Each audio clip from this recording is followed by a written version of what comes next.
Good evening, friends. Apologies for the delay this evening. First of all, we had internet issues. I can't quite work out what it was. And secondly, the joys of being the carer to a wonderful special needs boy. You know, they have to take priority sometimes. So anyway, here we are tonight, friends. And it's a little late, so I don't know how many people will join us live. But obviously, welcome to also people that are coming in here late. We've got a lot to get through this evening, partly because of some problems I've been having the last couple of days with some particularly nasty characters. And I've decided that the best way to deal with them, and I've thought long and hard about this, guys, the best way to deal with them is to expose them in public. And I'll take this away just for a second, guys, because I just want to I want to set us up for this so we understand now. It's all going to be about the great lie today, guys. All right, about the great lie, about spotting it when we come across it, and about dealing with it and challenging it. If we allow people to tell nasty, vicious lies about us, and we refuse to call them out or expose them, frankly, we're part of the problem. I mean, this is why the great bulk of the human population are known as apaths. You know, people that sort of shrug their shoulders and sure, what can you do? I'm just following orders, go with the flow, that sort of thing. And I consulted with a couple of people about how best to deal with this issue. And two quite differing opinions. One was along the lines of, sure, who are they? Nobody knows who they are. Nobody reads those comments. Why waste your time and energy? And on the other side, someone said, yeah, but on the other hand, there are certain slurs and lies and allegations that if you don't challenge them, and if you're not seen to challenge them, it can be assumed that there's some truth or merit to them. So I'd like you to hold to this, guys. You see the title. I'll bring the title up here now again.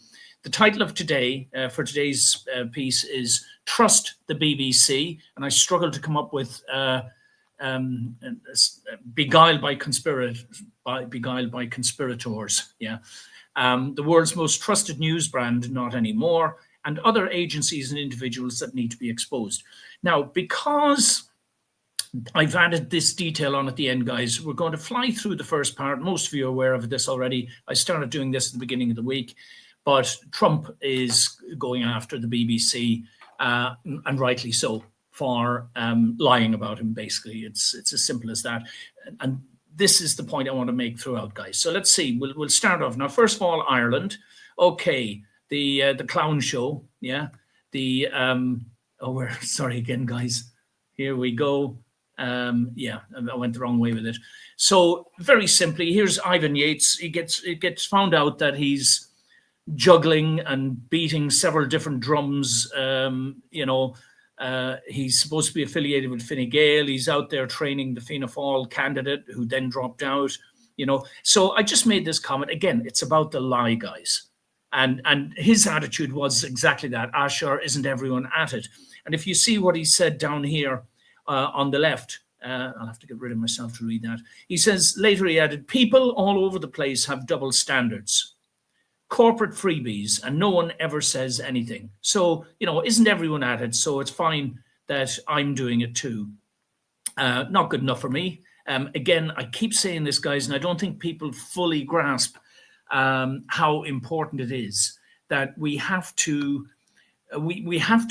identify the lie in our lives, and it can take all sorts of forms. It's not only in the form of people lying to us. It can be institutions, organizations, even religious theories, or some of these globalist scams that they're foisting on us. We can't afford to take anything for granted anymore, guys. But when you discover the lie, that is why I'm wearing this red shirt tonight. That is the big red flag, okay? The great lie, when it enters into your life, if it enters into your life in the form of institution, you've got to start working out straight away, how do I disengage from this institution? Because being engaged to it will make you complicit one way or the other, even as a passive onlooker. If you're just doing that and you know that there's a lie going on and you do nothing about it, you are complicit, my friends, okay? And but again, not many of us have gotten to the point where we can clearly identify lies when they come into our lives. When they come in the form of people, again, we've got to have the courage and the wisdom, and you'll see why I'm going on about this, to disengage from them, and if necessary, to make sure that they can't continue to visit their toxic energies in your direction. So to quote what what's her name says here, glasses on, 1 second, guys. So what's wrong with these candidates? And I've numbered them. 1, career politician. Well, that to me is one of the worst insults you can give anybody. They're a career politician. A failed politician, an inept politician, a flip-flop politician. Are they pro-Hamas? Are they woke? Are they pro-abortion? Are they larcenists? Yeah. Are they liars? Are any of them lawyers? Another, unfortunately, a profession that I have very little esteem for these days. Was any of them involved with the banks? Is one of them a foul-mouthed abuser when she was questioned about spare apartments above her house? Is one of them a thief who wouldn't pay back money that he owed to somebody? Does somebody else love oranges? And I'm talking about the Orange Order there, but not animals, blocking, animal welfare acts and so on. Is any of them a closet communist? You know who? Or are they all globalist tools? Making a point, guys. We're not going to dwell on it for too long tonight. I hope it resonates with a few people. Now we've got just, the man who's going out after 14 years, and apparently he only referred one bill to the courts in 14 years. Now, this is the man who is supposed to have been protecting the people along constitutional lines from abuses by the state and its agencies.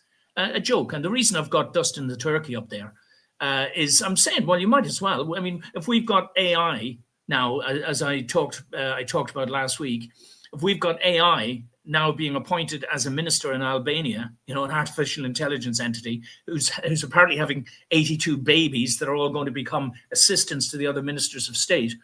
Well, you know what? For all the good he's done, and apart from the striking resemblance there, for all the good he's done, we might as well have had Dustin the Turkey in there, wouldn't we?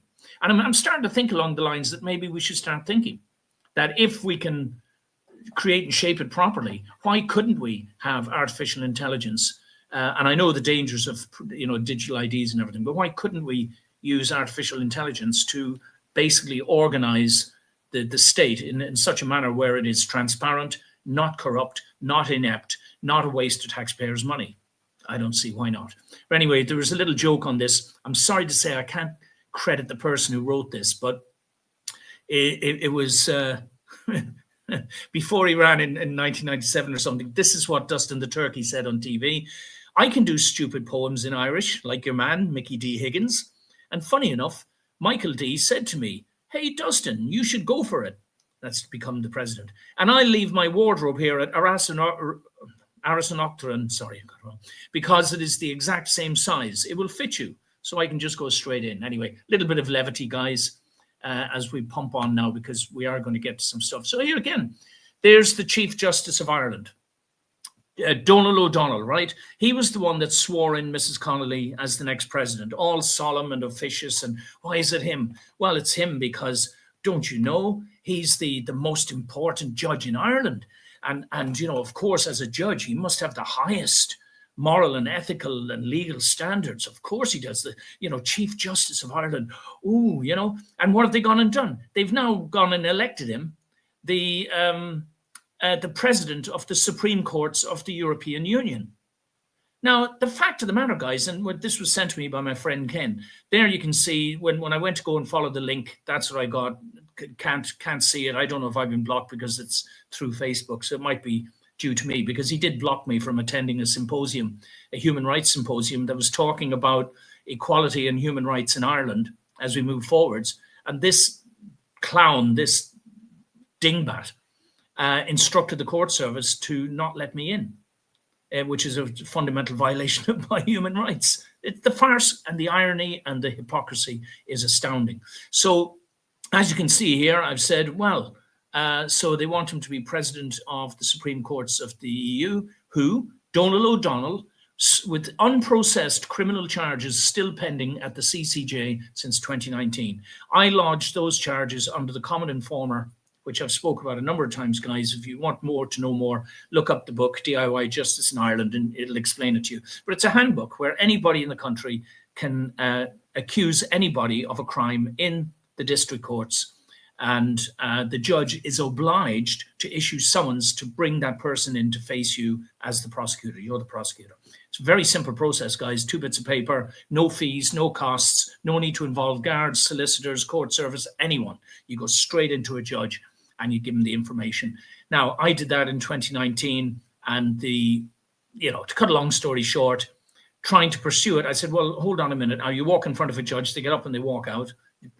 Previous members of Integrity Ireland will remember this. Back in the day, we had 7 or 8 judges in a row on different occasions, going all the way up to Dublin to lodge common informers. And they just either exited the courts, threw the papers back at us, said, I'm not dealing with this, which is all against the law, guys. It's all against their law.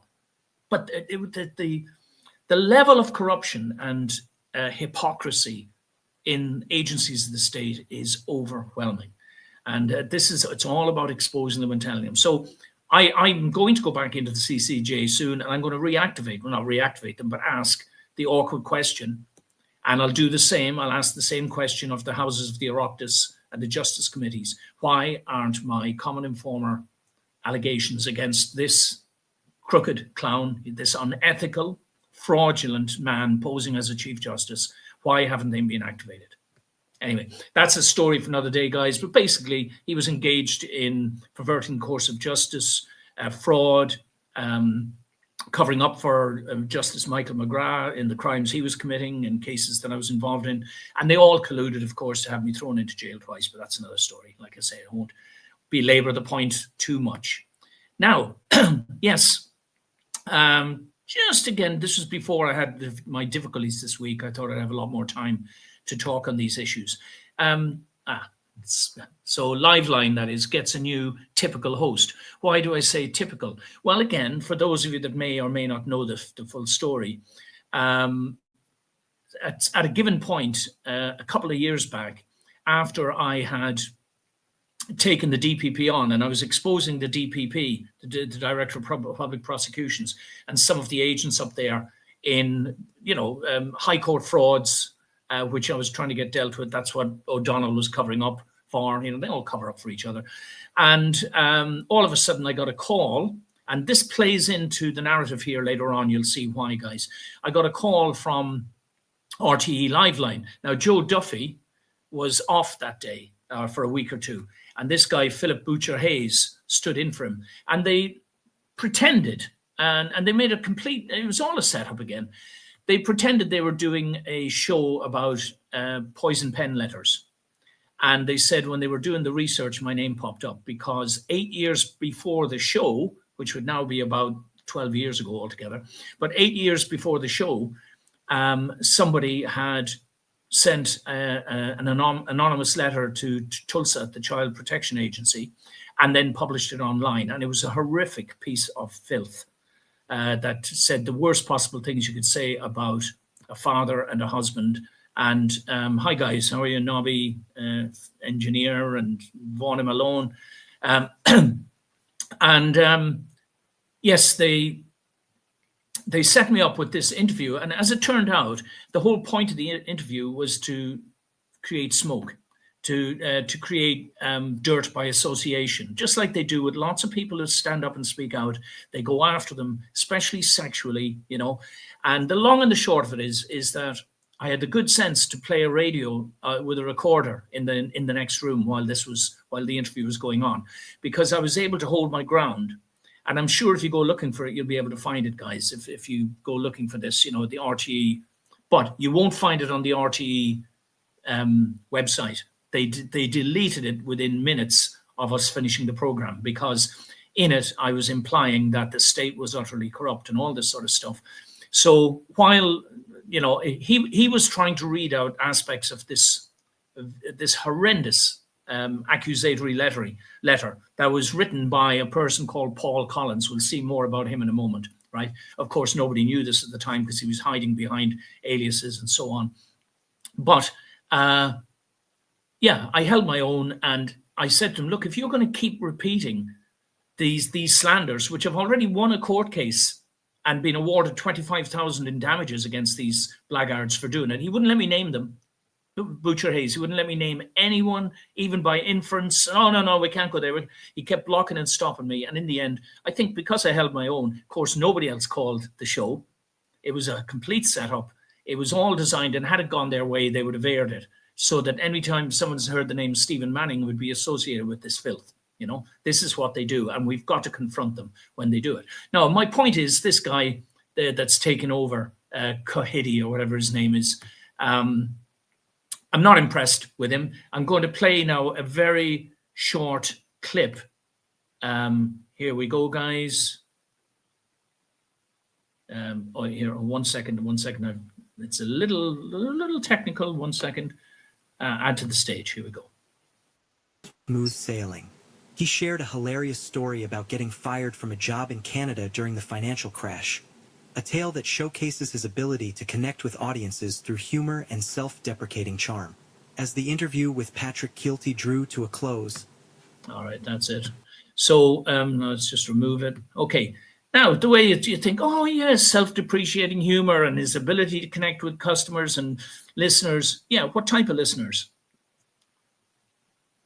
Dishonest listeners, by the sounds of it, because what he did, and I won't go into the whole story, but there were two things that I was surprised. He started telling a story where he was working in Canada, and there was a soccer match on or something they wanted to see. So him and the guys that he was working with all absconded from their job for the day to watch the soccer in a pub or whatever it was.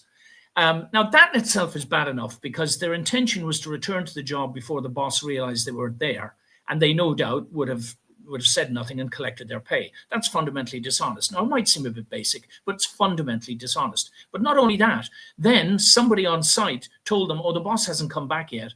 And they cooked up the idea, well, what we'll do is we'll claim overtime as well while we're sitting here having a booze up in the pub. That's the sort of person that's being promoted to, to host one of the most important radio shows in the country. Yeah. And then after that, also, he made reference to DJ Ryan, was it? And how he felt sorry for him and everything. This guy has just been in prison for, deliberate deception and fraud, really bad. Again, the great lie. Why is he worshipping this guy and praising him and all the rest of it? There's something wrong with the moral compass. And then there was a third thing he said, which I can't remember the full details, but it was along the lines of, they were supposed to be talking about a certain subject in one of the other shows he was doing. And then he made a gesture along the lines of, oh, but you know what? We wised up pretty quick and knew that we shouldn't be talking about that. What he meant was, you kowtow to the establishment, you do as you're bloody well told, and you don't ruffle any feathers. Yeah. I'm not impressed, Mr. Cohidi. And again, you might be a nice guy to have a pint with and everything, but on the Late Show, when you were interviewed, you came across to me as a thoroughly dishonest person who's going to pander to the system. And that's the last thing we need when you're trying to recover trust in the public broadcasters. Right, guys, next slide. Oh, I have to put it back up here at the stage. So here we go. Is it up? There. Oh, no, sorry, wrong one, remove. That's the slides I have to put up. Sorry, my mistake, guys. Yeah, like I say, a little technical because I added 4 things today. Where's the slides? Yeah. So now now we're on to Trump. Another of my favorite subjects, guys. Now, again, I got this at the beginning of the week, so there's been developments since. Now, all I'm going to say about this is how quickly some of these compromised media, legacy media outlets jumped on this. Oh, we got something, so-called proof that Trump is implicated in these, the sex abuse scandals, pedophile scandals with Epstein. Now, I'm going to say this categorically. I hope to God in my heart of hearts that nothing comes out that directly implicates Trump in shenanigans like that, for obvious reasons. But part of the reason is because I believe that, imperfect though he is, Trump has literally been chosen by the hand of the divine, if you like. I know that'll offend some people, but that's my genuine understanding. God has to use whatever tools are there, And as far as tools go, some people say, yeah, Trump is an absolute tool, But as far as tools go, a tool that doesn't drink, doesn't smoke, doesn't do drugs, and says it like it is, well, you know what? There's an awful lot of good checkpoints, in my mind. if I were somebody orchestrating, we need someone to get in there and break up this shockingly corrupt global system. It's got to be cracked open. He's the sort of guy that will do it. So anyway, all these guys are going after him. So what I'm just going to do is play Caroline Levitt, because I noticed straight away, after looking at a few of these clips about these emails, because I was intrigued as well. I want to know the truth. You realize that it's actually all about this Wolf guy, the guy in the top picture there. It's actually all about this Wolf guy saying to Epstein, and so it's just because Trump's name is mentioned. He's basically saying to Epstein, look, you've got this loose affiliation with Trump. You can use that to blackmail him in future, so keep records of every time you meet him. That's sort of, that's a summary, but I haven't got them in front of me. That's a summary of what was said. But anyway, here's what Caroline Levitt, the spokesperson of the White House, has to say. And I think she sums up exactly the truth about what's going on. Because you'll notice also the other thing they did, they blanked out the name of the alleged victim. It was this same lady, Virginia Giuffre, whatever her name was, Virginia, who since passed away, took her own life, sadly. But it was the same lady, but they didn't want to include her name because that would bring clarity to what was being alleged. Anyway, let's hear what she has to say. Absolutely nothing other than the fact that President Trump did nothing wrong. And what President Trump has always said is that he was from Palm Beach, and so was Jeffrey Epstein. Jeffrey Epstein was a member at Mar-a-Lago until President Trump kicked him out because Jeffrey Epstein was a pedophile and he was a creep. And this email you refer to with the name of a victim that was unredacted now and has since been reported on in this room, so I will go ahead and say it, Virginia Giuffre. And it was CBS's own reporting, Ouija, that recently wrote that Miss Giuffre maintained, and God rest her soul, that she maintained that there was nothing inappropriate she ever witnessed, that President Trump was always extremely professional and friendly to her. And so I think it's a question worth asking the Democrat Party, and you should all go ask them after this briefing, of why they chose to redact that name of a victim who has already publicly made statements about her relationship with Jeffrey Epstein and is unfortunately no longer with us. All right. I think it speaks for itself, guys. I'm hoping and praying that, you see, you can't work, or you can't be like the President of America without engaging with all of the agencies of the world and all of the senior politicians. And there's an awful lot of wicked, sinister, evil people there. Negotiating that and negotiating with some level of integrity requires a certain type of person. It is my understanding that Trump is that sort of person. And this is, I know there are hints of scandals and stuff about him in his past. But you've got to see the bigger picture here. And when you know that the bigger picture, if there is a divine hand involved here at all, it's got to be tackling these diabolical institutions that are trying to enslave and disempower us all. And a lot of what Trump is doing goes directly to the heart of that agenda. And for that, I can only hope and pray that he continues to maintain our trust, those of us that do have trust in him. Now, where are we? Back to the slides. Yeah. So next, what have we got? Oh, yeah. Just a comment. Sarkozy to be freed from jail under so-called judicial supervision. What does judicial supervision mean? Are they going to have a judge sitting on his doorstep with a shotgun? I don't think so. Judicial supervision is going to be, at the very worst, he has to promise that he won't run away to Algeria or something like that. And, but clearly this is just an example of how the system protects itself. Why he was prosecuted in the first place is very interesting, but no doubt there were big political motivations behind it. Is it a simple case of him having done something wrong and being punished? Highly unlikely. The fact, though, that he's been seen to have been sent to jail, and now you won't hear any news about him now in the next few weeks. That's my prediction, because he'll be told, keep your head down, lay low, and who knows, this will blow over. Before you know it, he'll be out shopping with his wife again or taking holidays to the Caribbean. I don't know. But anyway, the point I'm saying is this is suspicious to me, and I'll have an ear open to see what is next coming down the tracks. Here we go then. Tim Davie, the head of the BBC, who has resigned this week, as we know. Short clip from him, guys. Just listen to what he has to say about trust, and do this in context of the great lie. Full part. With courage, collaboration, investment and imagination, we can create a UK that is more inclusive, more secure and more successful. Let us make that choice together to leave a legacy of trust. Thank you very much. So, a smart enough looking man, looks very trustworthy, doesn't he? But we now know that all of that nonsense about trust, there was longer clips, so I don't want to belabor the point. He's a liar. And he and his colleagues were involved in active political alteration of news. They call themselves the most trusted news organization in the world. Well, this, I think, just you might be interested to know, just threw this up here, a little bit of research. That's what he was earning a week and a day, yeah? And who are they funded by? Well, of course, it's the British public, as always. All of these large institutions are in the business of stealing or taking or appropriating money from the public for their own ill-gotten reasons, okay? You've got to understand this. I hope the BBC is now ruined if Trump actually sues them. Here again, just a few little clips. Again, this was the beginning of the week when I started collating these. You know, he threatens legal action. At the time, he was threatening 1 billion. I think now he's going to go for 5 billion.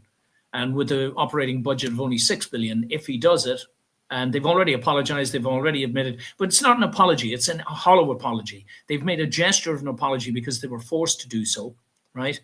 But this wasn't an error of judgment. This was cold and calculated criminal behavior, okay? So as you can see there, it was a big story at the beginning of, there we are, error of judgment, nonsense. It's not an error of judgment. Then this guy, the chair, says, in so many words, he says that the program, the advisor who found the problem, he said the program put two parts of Trump's speech together that were 55 minutes apart, by the way.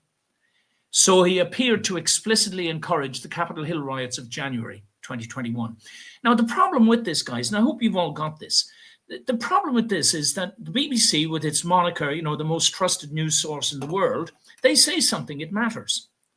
Now, this could have resulted in Trump being in jail right now because of the amount of people that would have seen the clip, have preformed conclusions, then they sit down in committees or in courts or whatever it might be. This is in the back of their mind. The world's most trusted news source has basically painted him out to be the instigator of the riots. And he could be, and the world would be a completely different place. And I would argue a far worse place if Trump had been jailed, you know, for that alleged insurrection. Anyway, feel free to freeze that and read the whole thing if you like. I'm going to press on because I want to get to the other stuff. In his letter to the MPs, this head of the BBC said, it's simply not true to say that the BBC has done nothing to tackle problems raised. And in a later interview, insists there is no systemic bias at the BBC. Now, I keep saying this to you guys, you don't get to be the head of these organizations unless, with very, very few and rare exceptions, unless you are a career liar and a moral deviant. It's as simple as that, okay? That's what to expect, all right? And all of the people working in the BBC below them in the pyramid that didn't speak up, you too are complicit, guys. Oh, but I'm just a technician, or I'm just a cameraman, or I'm just this. Yes, but you're all part of the machinery of an ignoble institution. And when you don't speak up, you are complicit. That's as simple as that. We've got to start learning this. We've got to challenge the lie. This is more on the same, guys. I don't know if I need to belabor it. I've used that word about 4 times tonight, you know, but they did, they did then, write letters of resignation. Is it worth reading them out? Not really. Mr. Trump described Mr. Davey and BBC journalists as very dishonest, which sounds to me to be absolutely on the ball and a very honest statement to make, you know. I'll just keep scrolling through because this was going to be the main bulk of the thing this week, but we've got other stuff to cover, guys.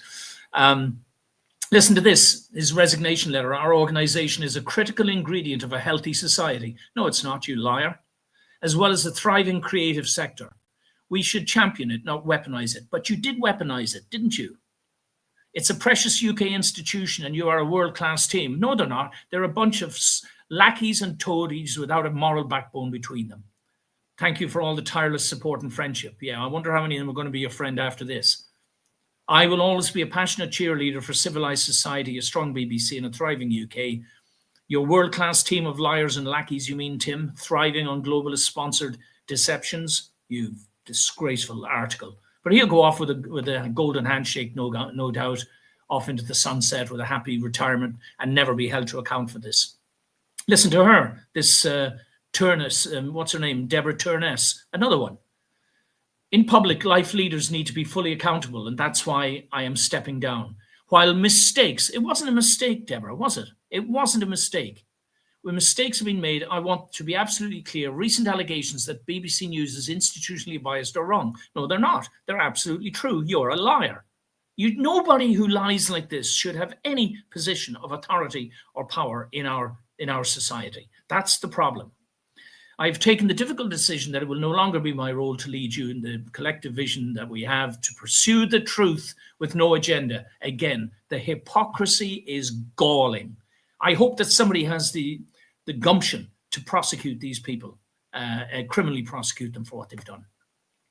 And there, I'm just pointing out a pattern here, guys, okay? In the middle, you see it, the research accusing it of peddling a diet of woke bias, right?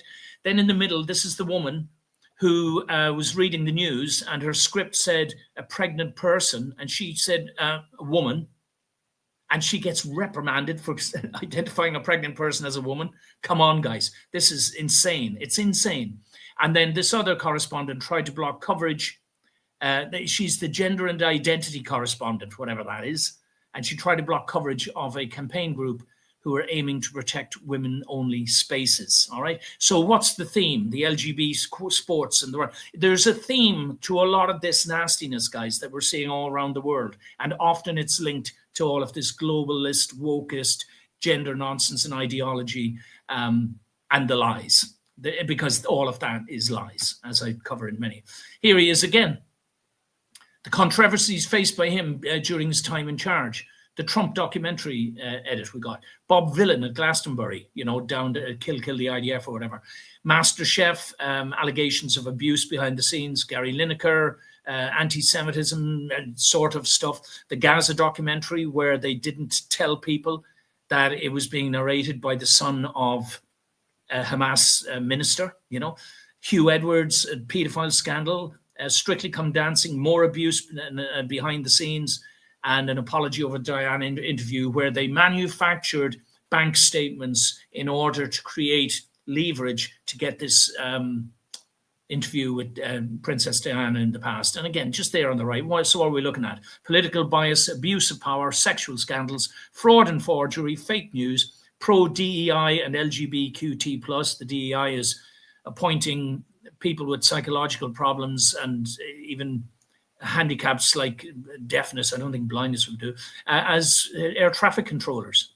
It's insane, guys. It's completely insane, Pro-woke agenda, anti-Trumpism, covert anti-Semitism, systemic deception, globalist tool. And I know the covert anti-Semitism, it's a difficult one because they're sort of, on the outside, a lot of their stuff seems to be pro-Israel, but then inside you get these issues, tentacles of anti-Semitism that are causing problems for them. But anyway, I think enough said. They've gone, thank God. And as Trump says, pure evil. And this was a comment by Ricky Gervais on what the time for the BBC to go. He said he's satisfied that they have to go.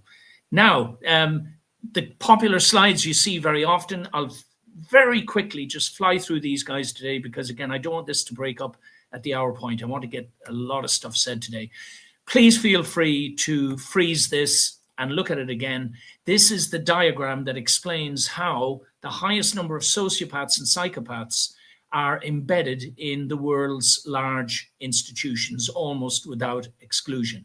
And if your institution is headed up by a sociopath or psychopath, then it is not good. The outcome will be definitively evil. It might be hard to see it as such at first, but that's the case. Okay, and because we're flying through these, next, that's the other one I usually put up once a week. the model. So if I'm a liar, where am I on this scale? Am I an empath who cares about people? Am I an apath who doesn't know if I care or I don't care? Or am I a sociopath who doesn't care about people and will do whatever I can to get ahead in life? Well, these are the liars, guys. You see it there, bottom right. Yeah, liars, bullies, abusers, and violent criminals. The lie is the theme that runs through sociopathy and psychopathy. All right. And all of the great evils in the world, they all begin with the lie. Watch out for it, guys. All right. And we should be asking ourselves, where am I on this slide? Because this is actually the state of the world today, institutionally. And again, I'll just pop it up just for a second. Freeze it, read through it, guys. I'll keep repeating them on a regular basis. So on to the next one. Now, here we go. We've got about 25 minutes to cover this. I hope it's going to be enough. Who to listen to, the James Conway experience. As you see, I was on an interview there with James recently. Now, as a consequence of doing this interview, some comments went up online. Most of them were complimentary and encouraging. Thank you very much to those of you that said it. It's on the YouTube version if anybody wants to go and look at them. But I was somewhat surprised and disturbed to see one particular comment go up there. And you see me and Danny there, all right? And we're going to cover this now because we have to confront the people who do this, okay? So, first of all, during the interview with James, I mentioned people that had started the problems against me and my family way back. And one man asked, name him, as you can see it here. And I made several attempts to try and tell this man, Sean, who it was. I thought, he's right. I shouldn't be hiding their names, you know, even though it's sort of old history now. I was awarded $25,000 in damages for some of this stuff they did. Never got it, of course.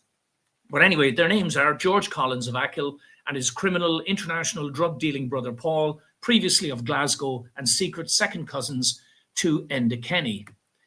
And there they are. So you can see the posts that I tried to put up. I screenshotted them, but a couple of them didn't go up. So I've put them up there. Feel free to read it, you know. That's George Collins on the left. Now, this is a good 15 years ago, I think. His brother Paul, about 10 years ago, Enda Kenny. You know, it runs very, very deep. And their knee-jerk reaction to being challenged was to go after the sexual allegations and the paramilitary affiliations, claiming that I was a member of the British forces in Northern Ireland, actively involved in murdering people and stuff like that. It's shocking stuff, guys. Absolutely appalling what they did to try and shut me down. And this was over a dispute in a soccer field, it started off. But I also had people sent to the house to break my legs. One of them was murdered in suspicious circumstances in Dundalk within a month.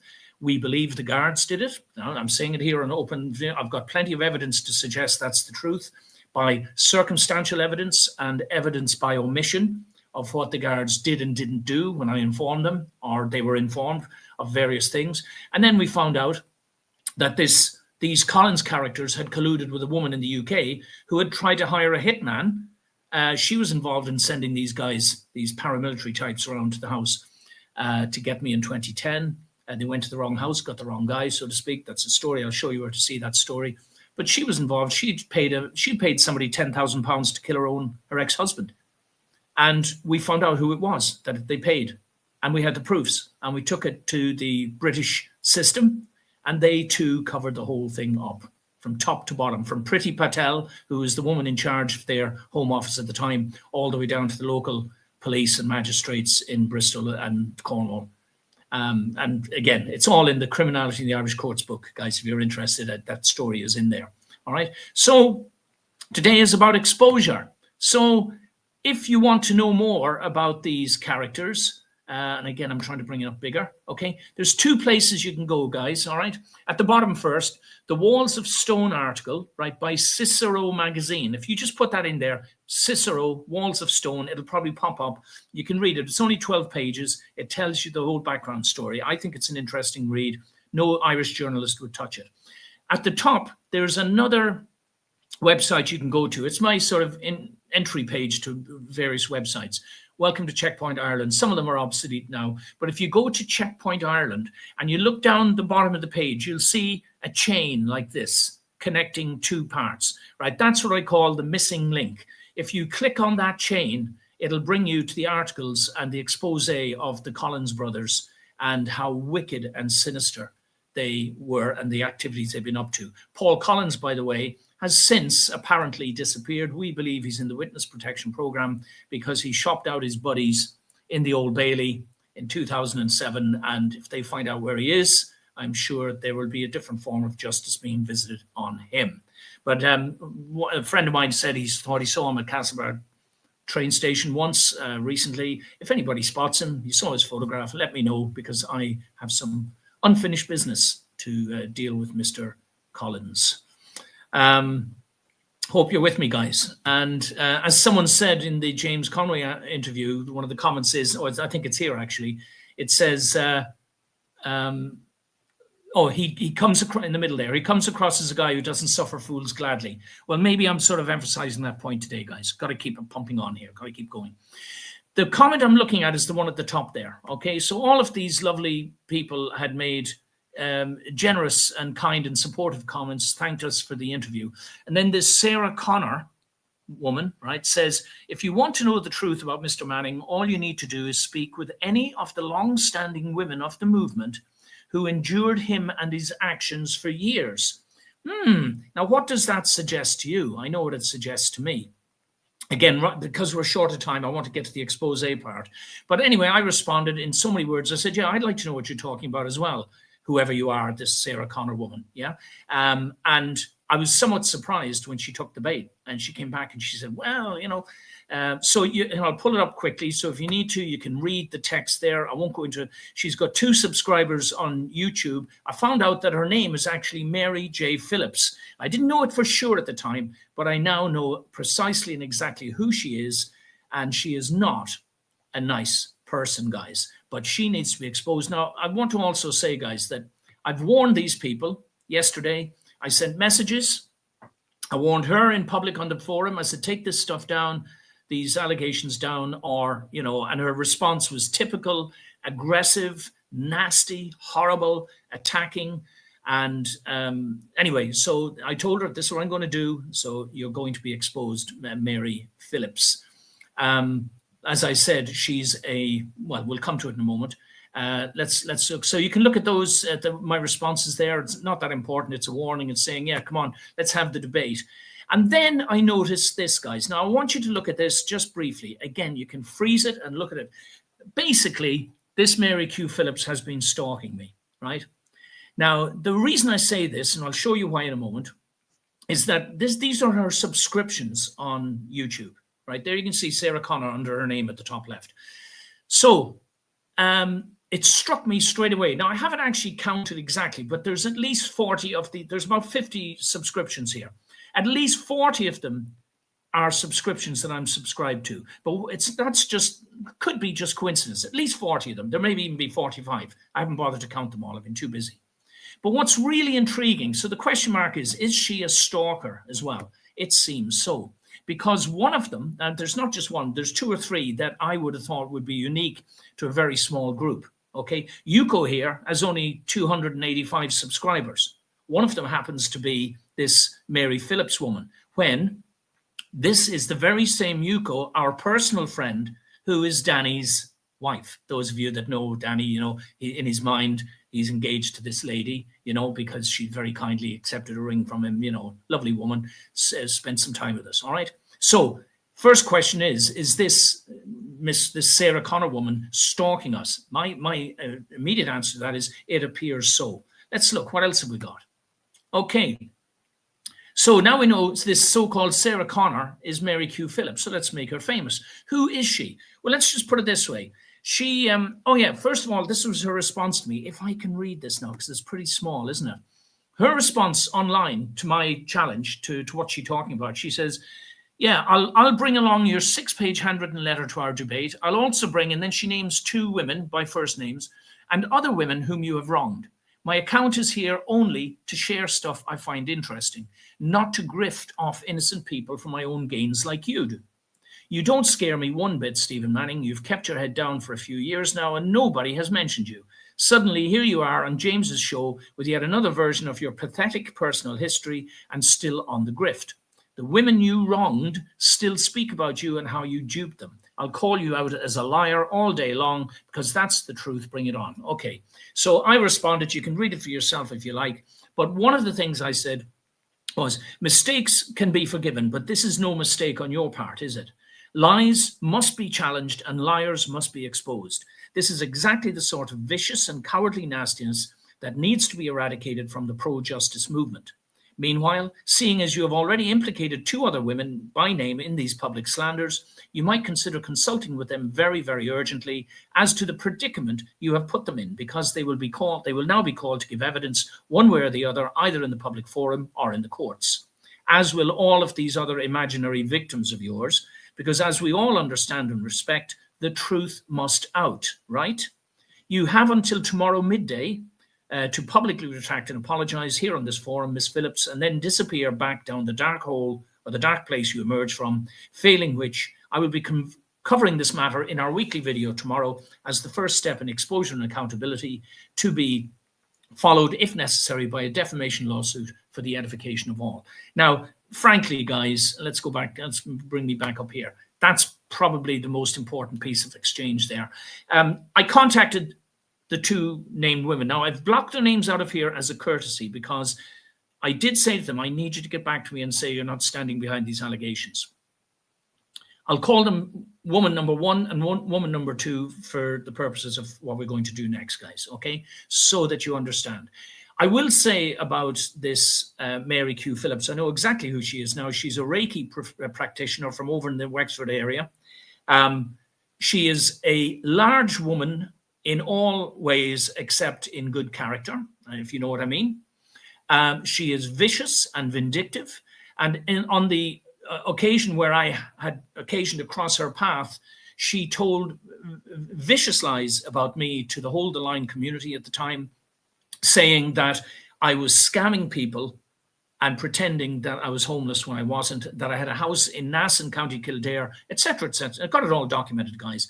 I didn't go after her at the time, which I now wish I had done, simply because I didn't want to cause disruption in the Hold the Line movement, nor did I want woman number 1, who she was very controlling of, you know. So this Mary Q. Phillips controls woman number 1 to a greater or lesser extent. In my opinion, woman number 1 is a decent woman. We had a friendship for a while, absolutely nothing untoward or suspicious of any sort. It was to do with her giving me treatments, you know, acupuncture and stuff. But this Mary Q. Phillips, I think, was insanely jealous of the fact that she was getting on so well with me and Danny that she started telling lies. Now, that's what I believe. There's other things that I won't say because I'm not 100% sure, but other signs, giveaway tells that make me think that there is more afoot here, you know. But anyway, a lot of damage was done at the time. I did my best to digest it. I didn't tell anyone about it precisely because of this rule that we have in Integrity Ireland. Don't spread rumors or gossip about other people because it causes more harm than good. If you have somebody in the army and he's not marching in line and he's tripping other soldiers up, he gets pulled out of the lines. He's excused marching. He's given other duties. The problem with the pro-justice community, of course, is you have people firing off in all different directions, not realizing often they're causing harm and damage to others and to the overall unity of the movement. So that's why we had this rule. But anyway, let's see. I hope I can get this squeezed in today. All right. So as I said, now this is, I believe I have a picture of her, right? And the reason I've blocked it out in the center, guys, is because I'm actually not 100% sure. I'm not 100%. I'm sort of 98% sure it's her, but I didn't have a name under the picture. But this came off the Reiki Federation of Ireland website. I saw it and went, that's her. If somebody can confirm to me that this is her, now I know you can't see much here, but if you contact me, I'll send you the original image. If you know it's her and you confirm it, I will broadcast this online. Told you, Mary, yeah. You gotta rein in your vicious, nasty, unkind impulses and putting lies up online about people. Now, let's see how quickly we can do this. Right, this is woman number 2. Now, I hope I won't have to overemphasize this. Woman number 2, this is just a log of some of the missed phone calls from her over a period of a few days. Now, do I need to say that she is obsessive? I don't know. Now, I warned her as well yesterday that her name had come up in context of this. I was also alerted behind the scenes that she too has been spreading lies about an incident that happened. Now, I'm going to show it to you very quickly. This will be, if you want to see more, stop, freeze, read, all right? But I'm just going to show you what happened, okay? Very briefly, I had befriended this person. I was very grateful of her apparent friendship at the time my wife had passed. All I will say is that we had a difference of opinion one day. She came to visit me and Danny in the house we were staying in, while we were homeless. And she got miffed at I basically chastised her for being too foolish and kumbaya-ish, if you like. Maybe that's the best way to put it. I chastised her. I didn't know it, but she took this pretty badly.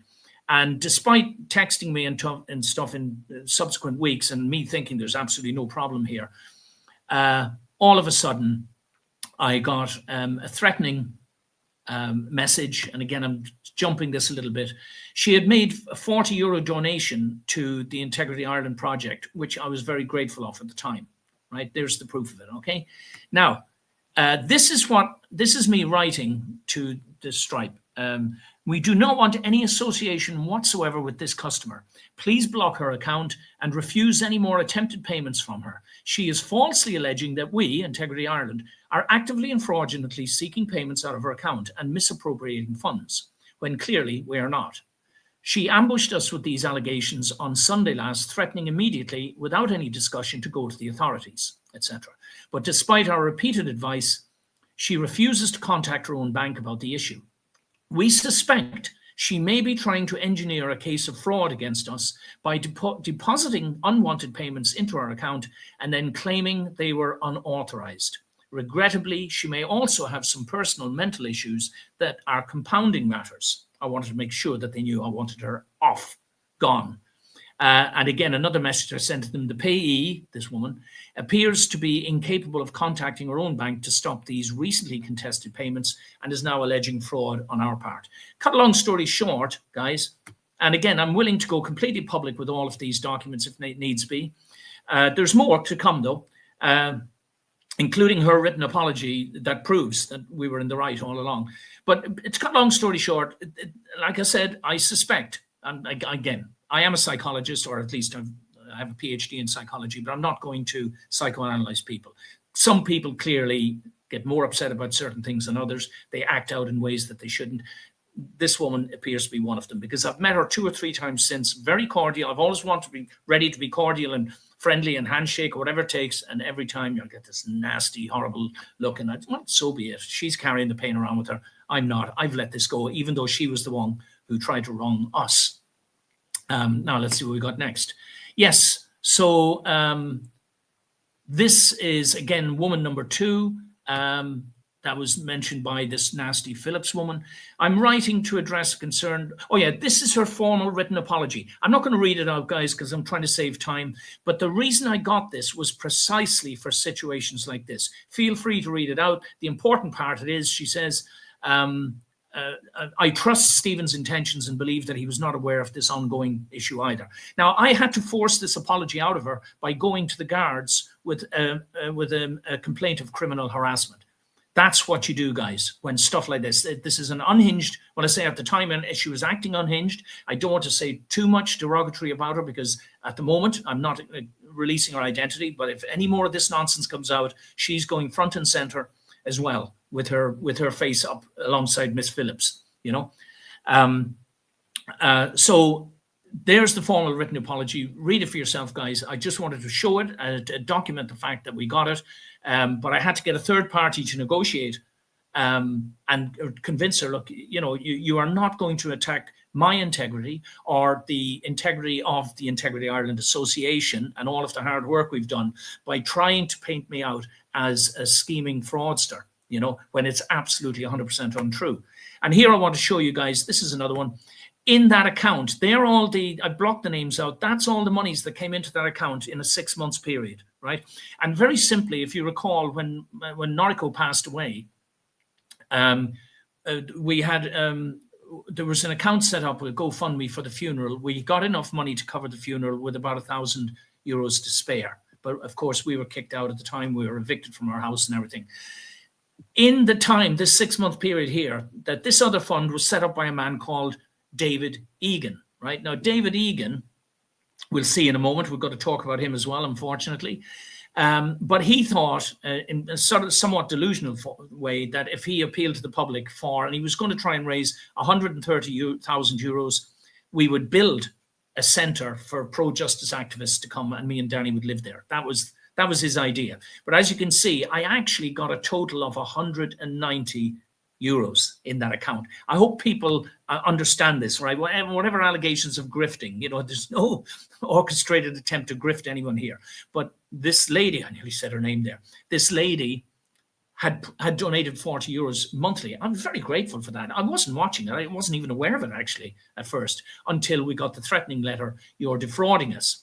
And this is how I dealt with it. So you can see here on the left, I've said, okay, I'll take a look. She didn't accuse me of fraud at this point. She just said, oh, I need to stop the payments.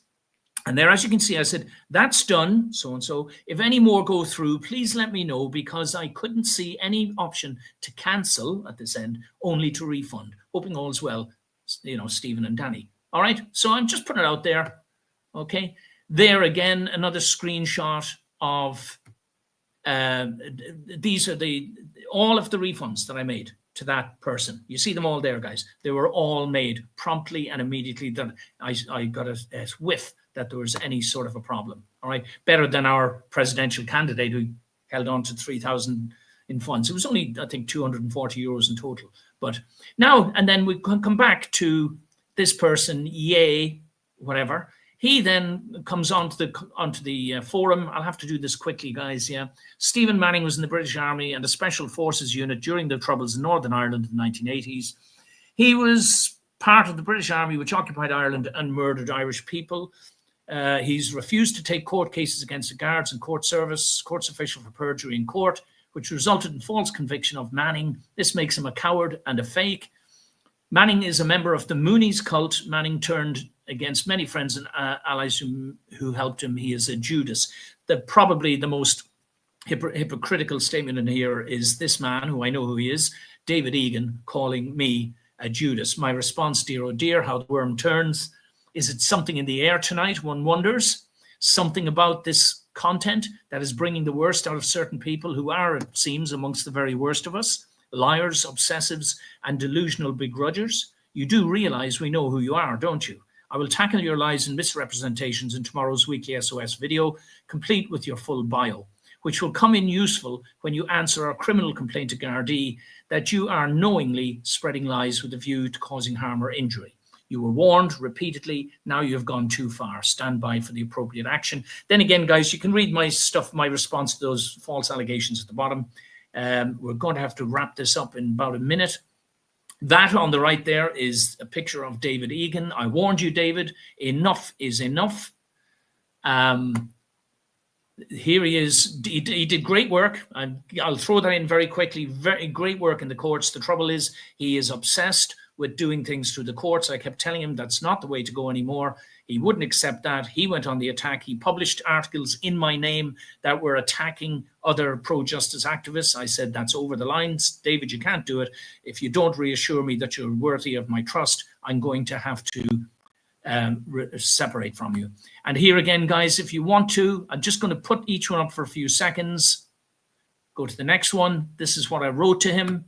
I'd like to read it out, but we just don't have time, guys. Please freeze and view. And that was his response to me. I might do a separate video just covering this here. And he's apparently going to meet these women and draft their affidavits to expose me for the this, that, and the other that I am. Have fun with that, David, you absolute fool. And you nasty Article 2, given all the support and protection I offered you over the years. Anyway, if they get together, it will be obviously something else that we can talk about. Sorry to rush it today, guys. My apologies. I've got to cut off now. I hope you found this entertaining and interesting. I will do a slower follow-up of all of these false allegations if it becomes necessary. God bless and see you next week.